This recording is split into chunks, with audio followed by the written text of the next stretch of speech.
ጤና ይስጥልን ክቡራን የዩቲዩብ ቤተሰቦች፣ የሰዓቱን አጫጭር መረጃዎች እየቀርብ ያለው እስከ ፍጻሜው አብራችሁን ቆዩ።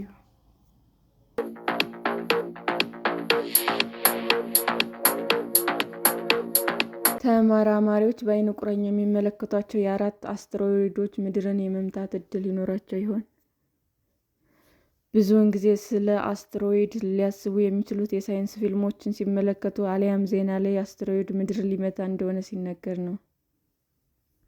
ነገር ግን በዓለም ላይ ትኩረታቸው በእነዚህ ግዙፍ አካላት ላይ የሆኑ በርካታ ድርጅቶች እና መከታተያ ጣቢያዎች አሉ። ይህም የሆነው በምክንያት ነው።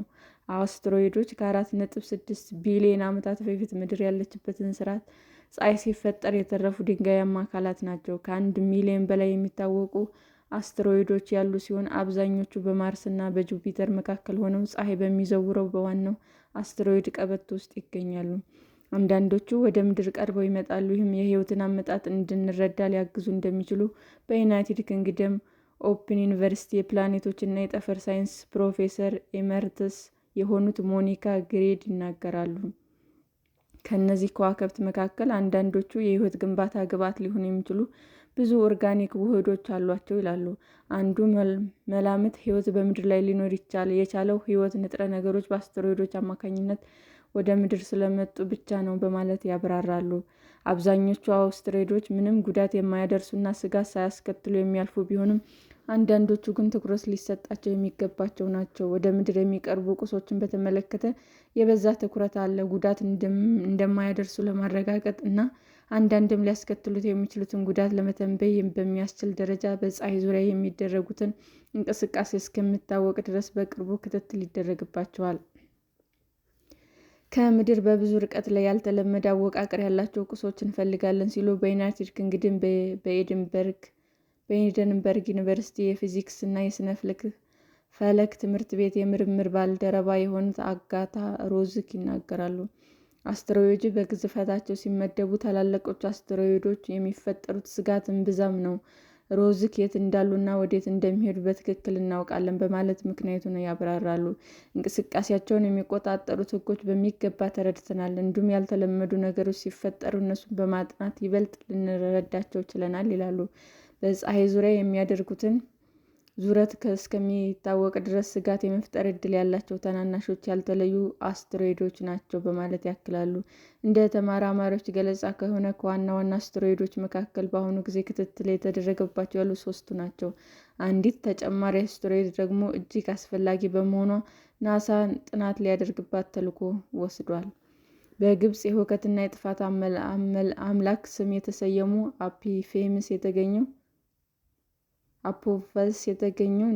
አፖፌስ የተገኘው እንደ አውሮፓውያን አቆጣጠር በ2004 ነበር። ይህም አስትሮይድ ምድርን የመምታት አነስተኛ ዕድል ያለው ይመስል ነበር። ነገር ግን ናሳ በኋላ ላይ አፖፌስ ቢያንስ ለ100 ዓመታት ምድርን የመምታት ዕድል እንደሌለ እርግጠኛ መሆኑን አስታውቋል። በአሁኑ ወቅት በሚያዝያ 5 2021 ዓ.ም ምድርን በሰላም እንደሚያልፍ እናውቃለን ሲሉ ሮዝክ ተናግረዋል። ከተገኘበት ጊዜ አንስቶ ሰፊ የምድር ላይ ክትትል ዘመቻዎች ተካሂደውበታል።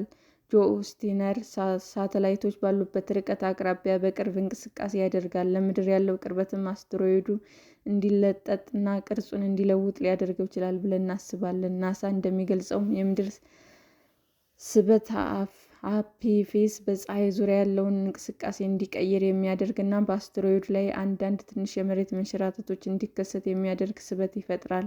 የአፖፌስ አማካይ ዲያሜትር 340 ሜትር ሲሆን ይህም የ3 የእግር ኳስ ሜዳዎች ርዝመት ያክላል።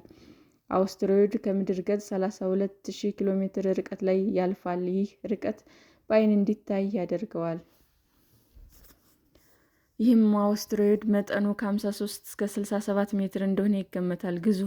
ግዝፈቱ ባለ 15 ወለል ህንፃ ይስተካከላል እንደማለት ነው። እንደ አውሮፓውያን አቆጣጠር በ2032 አስትሮይዱ በ2024 YR4 ምድርን ሊመታ የሚችልበት አነስተኛ ድል እንዳለ በቅርቡ መታወቁን ተከትሎ በዓለም ዙሪያ ዜና አርዕስት ሆኖ ነበር። ተመራማሪዎች ምድርን ሊመታ የሚችልበት ዕድል 1/32 እንደሆነም ጭምር ገምተው የነበረ ሲሆን በኋላ ግን ይህ ግምት በናሳ ውድቅ ተደርጓል። የኦፕን ዩኒቨርሲቲ ፕሮፌሰር ግሬድ ከምድር ጋር ሊጋጩ የሚችሉ አስትሮይዶች ከመመልከት ጋር የሚያይዘው አንድም ፈተና ይህ የመሆን ዕድሉ ምን ያህል ሊሆን እንደሚችል መወሰን ነው ይላሉ። በፀሐይ ዙሪያ የሚያደርገውን እንቅስቃሴ በደንብ ለማጥራት የምናደርገው ክትትል መቀጠል አለብን በማለትም ያክላሉ። 2024 YR4 ጨረቃን የመምታት ዕድሉ አሁንም 3.8 በመቶ ነው። ግን ግጭቱ ቢፈጠርም እንኳ የጨረቃ እንቅስቃሴ እንደማይለውጥ ናሳ አስታውቋል። ዲዲሞስ በግሪክ መንታ የሚል ትርጉም ያለው ስያሜ የተሰጠው አስትሮይድ ነው። ዲፖርመፈስ እርሱን የሚሽከረከር ትንሽ ጨረቃ ነው። ሁለቱም ቢሆን ለምድር ስጋት ይፈጥራሉ ተብሎ አይታሰብም። ይሁን እንጂ የሚያልፉት በአንጻራዊነት ከምድር ቅርብ በሆነ ርቀት ላይ ነው። ሁለቱ አካላት እንደ አውሮፓውያን አቆጣጠር በ2022 ድብል አስትሮይድ ሪዳይሬክሽን ቴስት የተባለ የናሳ ሙከራ ኢላማ ነበሩ። በዚህ ሙከራ ሰው አልባ መንኮራኩር ተልኮ ከዲሞርፎስ ጋር እንዲጋጭ የተደረገ ሲሆን በዚህም ሂደት መንኮራኩሩ ወድሟል። የሙከራው ዓላማ ምድር ሊያስጉ የሚችሉ የጠፈር ድንጋዮችን በደህና መንገድ ማስወገድ ይቻል እንደሆነ ለመፈተሽ ነበር። ዲሞርፎስ እና ዲዲሞስ ለዚህ ሙከራ የተመረጡ በጥንቃቄ ነበር። ከሙከራው ሁለት አካላት ከመሬት ጋር የሚተላለፉበት መንገድ ላይ አልነበሩም። ትንሽ ለውጥ ማድረግም በሚኖራቸው የምህዋር ግንኙነት ላይ አደጋ አይጨምርም። በተደረገው የመጀመሪያ የጠፈር መከላከያ ተግባር ሙከራ ተልዕኮ ዲሞርፎስ በዲዲሞስ ዙሪያ ያለውን እሽክርክሮሽ በመቀየር በጨረቃ ዲሞርፎስ ላይ ተጽዕኖ አድርጓል ይላል ሩዝክ። ይህ ለውጥ በዋነኝነት የተላከው በመሬት ላይ የተመሰረቱ ምልከታዎችን በመጠቀም ነው። የመጋጨቱ ውጤት ለመመርመር የሚላከው የሂራ ተልዕኮ በሚቀጥለው ዓመት ከመጓዝ በፊት ይህንን ጉዳይ መከታተል እንቀጥላለን። ናሳ በዋና የአስትሮይድ ቀበቶ ውስጥ ከሚገኝ በጣም አስገራሚ ከሆኑ ነገሮች አንዱ በማለት የሚገለጸው ሳይኪ የተገኘው እንደ አውሮፓውያን አቆጣጠር በ1852 ነበር። ስያሜም የተሰጠው ከግሪክ የነፍስ አምላክ ስም ነው። ሳይኪ ከእኛ በጣም የራቀ ነው ሲሆን በጁፒተር እና በማርስ መካከል ሆኖ በፀሐይ ዙሪያ ይሽከረከራል። የተሰራውም ከብረትና ከድንጋይ እንደሆነ ይታመናል። ተመራማሪዎችም አብዛኛው ብረት የተገኘው ፕላኔቶች የሚፈጥሩበት ስብርባሪ ከሚገኝበት የፕላኔቴስሟል እምብርት እንደሆነም ያስባሉ። ሳይኪን ማጥናት የምድርና የሌሎች ፕላኔቶችን እምብርት እንዴት እንደተፈጠሩ ሊገልጽ እንደሚችልም ያምናሉ። በ2023 ናሳ የአስትሮይድ ካርታ ለማሳፈር እና ለማጥናት ተልዕኮ ጀምሯል። አዳዲሱ ግኝቶች በዚህም ወር መጀመሪያ የቬራ ሩቢን ኦብዘርቫቶሪ የተባለው የመከታተያ ጣቢያ አዲስ የቴሌስኮፕ በመጠቀም በ10 ሰዓት ውስጥ ብቻ ከ2,000 በላይ አዳዲስ አስትሮይዶችን እና 7 ለምድር የቀረቡ የጠፈር አካላት እንዳገኘ አስታውቋል። በምድርና በጠፈር ላይ ያሉ ሁሉም ኦብዘርቫቶሪዎች በየዓመቱ በግምት 20,000 አስትሮይዶችን ያገኛሉ። ፕሮፌሰር ግሬድ የሌሊቱን ሰማይ በሙሉ በካርታ ለመቅረጽ ከፈለግህ በጣም ሰፊ የሆነ የመመልከቻ መስክ ሊኖር ይገባል። ቬራ ሩቢን ኦብሰርቫቶሪ ውስጥ የሚገኘው ቴሌስኮፕም ይህን ያለው ነው ብለዋል። በፕሮጀክቱ የመጀመሪያው ጥቂት ዓመታት ውስጥም በሚሊዮኖች የሚቆጠሩ አዳዲስ አስትሮይዶችን አገኛለሁ ብሎ ይጠበቃል። ይህም ተመራማሪዎቹ ብዙ ተጨማሪ አስትሮይዶችን እንዲመለከቱና ስለ ፀሐይ ስርዓቶች ተጨማሪ ፍንጮች እንዲያገኙ ያስችላቸዋል። ሰላም ጤና ይስጥልን ውድ የዩቲዩብ ቤተሰቦቼ እንዴት ናችሁ? አዲስ ጀማሪ ነኝና ሰብስክራይብ ያደረጋችሁ አበረታቱኝ። አመሰግናለሁ።